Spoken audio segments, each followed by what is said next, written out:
TV ప్రేక్షకులకు స్వాగతం. వార్తలు చదువుతున్నది ప్రమీలారావు. ప్రకాశం జిల్లా దర్శి నియోజకవర్గంలో జోరుగా పార్టీల చేరికలు జరుగుతున్నాయి.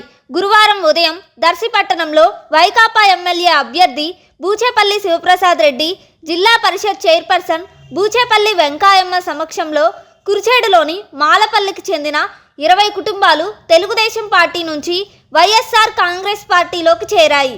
అలాగే దర్శి పట్టణంలోని లంకోజనపల్లి రోడ్డులో గల నీలిశెట్టి మురళి, ఆరేటి నాగరాజు ఆధ్వర్యంలో 40 కుటుంబాలు తెలుగుదేశం పార్టీ నుంచి వైఎస్ఆర్ కాంగ్రెస్ పార్టీలో చేరాయి. వీరికి దర్శి వైకాపా ఎమ్మెల్యే అభ్యర్థి బూచేపల్లి శివప్రసాద్ రెడ్డి, జిల్లా పరిషత్ చైర్పర్సన్ బూచేపల్లి వెంకాయమ్మ పార్టీ కండువాలు కప్పి వైకాపాలోకి ఆహ్వానించారు.